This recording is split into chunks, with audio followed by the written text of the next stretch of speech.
तीन प्रकार के तापों का उन्मूलन कर देती हैं भागवत जी। आदि दैविक आदि भौतिक आध्यात्मिक तापों का उन्मूलन। श्रीमद् भागवते महामुनि कृते किं वा परैरीश्वरः सद्यो हृदयवरुध्यते त्रिकृतिभिः शुश्रूषुभिस्तत्क्षणात्। हम हिंदू वैदिक सनातन धर्मियों के तीन ग्रंथ प्रधान हैं, बहुत ध्यान पूर्वक सुनिएगा। श्रीमद् भगवत गीता, श्रीमद् भागवत महापुराण और श्री रामचरितमानस, श्रीमद् रामचरितमानस या वाल्मीकि रामायण कहो, ये हमारे तीन प्रधान ग्रंथ हैं। कई लोग तो भागवत जी को और गीता जी को एक ही मानते हैं। कथा करके हम उतने तो हमसे महाराज जी आपने गीता जी बहुत सुंदर सुनाई। मन में इतना क्षोभ होता है, मैंने कि बता 4 घंटा बैठा, 4 दिन से सुनना, यूं करो गीता जी सुनाई। अरे गीता जी नहीं है, भगवत, वो भगवत गीता, ये भागवत महापुराण है, दोनों में बहुत अंतर है। भगवत गीता में 700 श्लोक हैं, श्रीमद् भागवत में 18,000 श्लोक हैं। भगवत गीता भगवान श्री कृष्ण का उपदेश है अर्जुन को, और श्रीमद् भागवत भक्त और भगवान की लीलाएं हैं। भगवत गीता गाने वाले श्री कृष्ण कौन हैं, ये पता करना हो तो भागवत जी की शरण में आओ। तो तीन ग्रंथ हमारे मूल हैं, भगवत गीता, श्रीमद् भागवत और श्री रामचरितमानस। तीनों का उद्देश्य क्या है, कभी विचार किया? या कोई पूछ ले तो क्या बताओगे आप हिंदू हैं, आप सनातन धर्मावली हैं, आप ब्रजवासी हैं, मथुरा में रहते हैं। तीन ग्रंथ आपके प्रधान हैं, गीता जी, भागवत जी और रामायण जी। तीनों का उद्देश्य क्या है, ध्यान रखिएगा आज के बाद। गीता जी का उद्देश्य क्या है? मोह का नाश। संसार में जो हमारी प्रवृत्ति है, इस संसार में रहते हुए भी प्रवृत्ति ना करते हुए हम कैसे संसार में रह सकते हैं? संसार में जो हमारी आसक्ति है, वो आसक्ति ना हो और हम संसार में भी रह लें, ये गीता जी सिखाती हैं। मोह निवृत्त होकर के संसार में रहना। तो गीता जी का उद्देश्य क्या है? मोह का निवारण।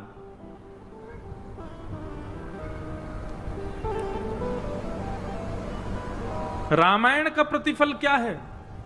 राम कथा का उद्देश्य क्या है? प्रेम का संवर्धन। पत्नी के प्रति कैसा प्रेम हो, भाई के प्रति कैसा प्रेम हो, शत्रु के प्रति कैसा व्यवहार हो, शिष्य के प्रति कैसा व्यवहार हो, प्रजा के प्रति कैसा व्यवहार, राजा के प्रति कैसा व्यवहार, वंचर जीवों के प्रति कैसा व्यवहार, उपेक्षित वानरों के प्रति कैसा व्यवहार, वो प्रेम संवर्धन सिखाते हैं। सबके प्रति प्रेम भाव कैसा होना चाहिए। गीता जी का उद्देश्य मोह की निवृत्ति, रामायण जी का उद्देश्य प्रेम का संवर्धन, और श्रीमद् भागवत जी का उद्देश्य क्या है?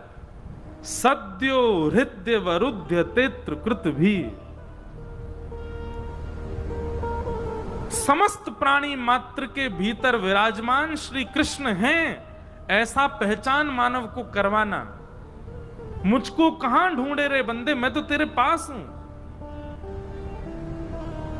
हमारे हृदय में श्री ठाकुर जी को विराजमान करना, श्री ठाकुर जी को हृदय कुंज में अवस्थित करना, यह भागवत जी का उद्देश्य है। समझ में आई बात? गीता जी का उद्देश्य मोह की निवृत्ति, रामायण जी का उद्देश्य प्रेम का संवर्धन, और श्रीमद् भागवत जी का उद्देश्य सर्व जीवात्मा के चित्त में ठाकुर जी का प्रादुर्भाव। और ठाकुर जी के प्रादुर्भाव के लिए जो मार्जन, जो स्वच्छता, जो पवित्रता की आवश्यकता है, वो सब करना, ये भागवत जी करते हैं। सद्यो हृदय वरुध्यते त्रिकृतिभिः शुश्रूषुभिस्तत्क्षणात्। हम सबके चित्त में ठाकुर जी विराजमान हों, ये भागवत जी का उद्देश्य है। देखो, दो बातें हैं। भक्ति के दो प्रकार हैं, या तो भगवान को चित्त में विराजमान कर लो या फिर अपना चित्त भगवान को दे दो। ये दो प्रकार हैं भक्ति के।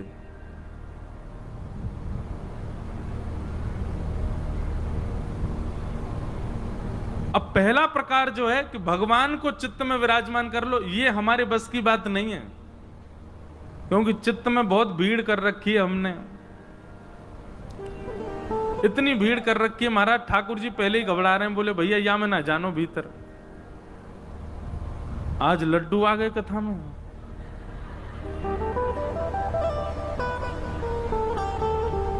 बटेंगे का सबन में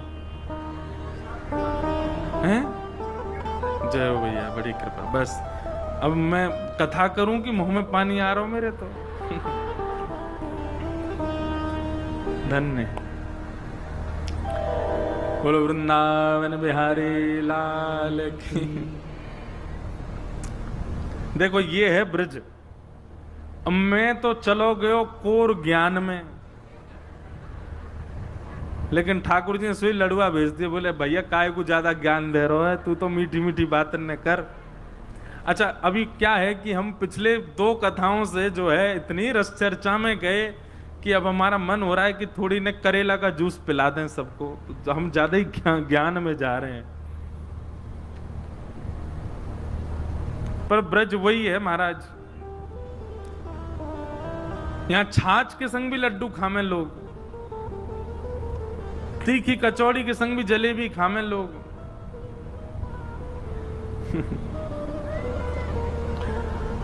तो सद्यो हृदय वरुद्ध तेत्र कृत भी शुश्रूषुभिस् तत्क्षणात्। हृदय में ठाकुर जी विराजमान हो, हृदय में ठाकुर जी विराजमान करना, ये भागवत जी का उद्देश्य है। भागवत जी का और कोई उद्देश्य नहीं है। वो बात अलग है कि आप अपनी पितरों की शांति के लिए कथा करा लो, पाठ करा लो भागवत जी का, आप अपनी गृह शांति के लिए पाठ करा लो, आप अपने व्यापार वृद्धि के लिए पाठ करा लो। अगर आप इन कारणों से भागवत जी का पाठ या कथा सुन रहे हैं तो आप एक प्रकार से ये समझिए कि आप प्रधानमंत्री को बुला करके यूं कह रहे हैं हमारी गली साफ करवा दो। बताओ, अरे प्रधानमंत्री पूरे देश को साफ करने की सामर्थ्य रखते, तुम कह रहे हो गली साफ करवा दो हमारी। ये तो वही बात हो गई कि आप भागवत जी के आश्रय में आकर के और व्यापार वृद्धि हो जाए, पितृ शांति हो जाए, गृह शांति हो जाए, जे हो जाए। ये तो प्रधानमंत्री बुला करके गली साफ करवाने जैसा काम है। एक बात हमारी बहुत ध्यानपूर्वक सुनिएगा, कथा कराने से, भागवत जी का पाठ कराने से पितृ शांति होती है, पितृ मुक्त होते हैं। ऐसा पाठ करने के बाद होगा नहीं। जिस दिन आपने ये संकल्प लिया कि हमारे पितरों के लिए हमको पाठ कराना है, उसी दिन विश्वास कर लेना पितृ मुक्त हो गए।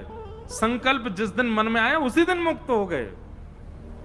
जिस दिन मन में ये भाव आया गृह शांति के लिए भागवत जी का पाठ कराना, उसी दिन गृह शांति प्रारंभ हो गई।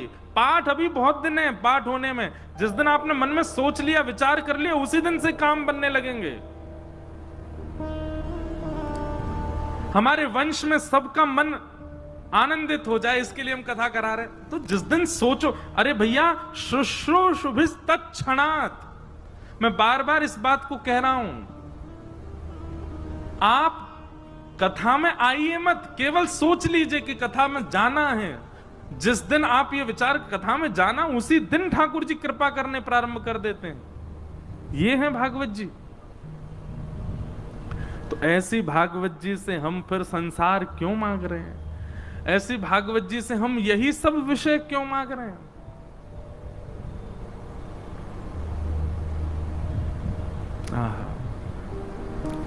सद्यो हृदय वरुध्य तेत्र कृत भी शुश्रूषुभिस् तत्क्षणात्।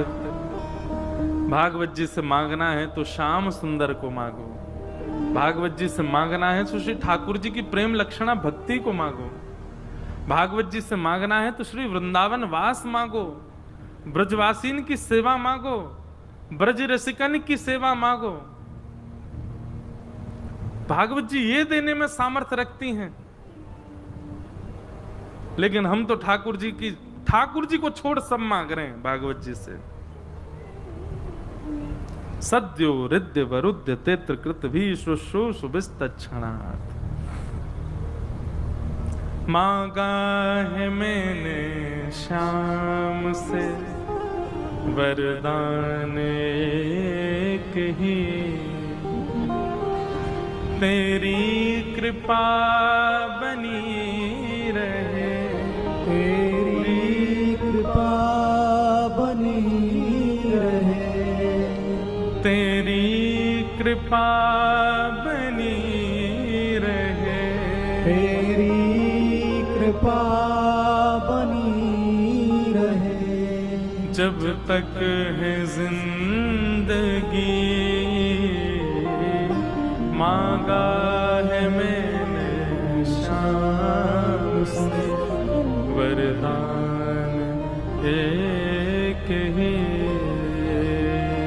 मांगा है मैंने श्याम से वरदान एक ही। हमारे अष्ट सखा एक पद गाते हैं और उस पद में कहते हैं कि भागवत जी से क्या मांगना चाहिए। यह मांगना चाहिए क्या? यह मांगू गोपी जन वल्लभ, यह मांगू गोपी जन वल्लभ, यह मांगू गोपी जन वल्लभ, यह मांगू गोपी। सब लोग गाओ। आज भागवत जी से आप सब यही मांगो जो हम गा रहे हैं, हमारे पीछे पीछे दोहराओ। यह मांगू गोपी जन वल्लभ, यह मांगू गोपी जन वल्लभ, यह मांगू गोपी जन वल्लभ, यह मांगू गोपी जन वल्लभ। मानुष जन्म और हरि सेवा, मानुष जन्म और हरि सेवा। देखो एक हमारी बात सुनो। यही मथुरा नगरी में श्री सूरदास जी महाराज विश्राम घाट पर श्रीमद वल्लभाचार्य जी के शरणागत है गए। यही मथुरा में विश्राम घाट पर श्रीमद वल्लभाचार्य जी के दर्शन करके छीत स्वामी जी शरणागत को चले गए। उन्हीं सब रसिकन के ये भाव हैं। और मथुरा में रह करके हम या को गावेंगे तो श्री निश्चित द्वारिकाधीश जी बड़े प्रसन्न होंगे। भजन आप सब दोहराओ, भजन आप सब गाओ, वो एक बात है, पर पद तो निश्चित गाने हैं। हमारे संग में गाओ, ऊंची आवाज में गाओ, सुन सुन करके एक एक शब्द गाओ। श्री परमानंद दास जी का पद है ये। मानुष जन्म और हरि सेवा, मानुष जन्म और हरि सेवा। ब्रज बसिवो दीजो मोहे सुलभ, यह मांगू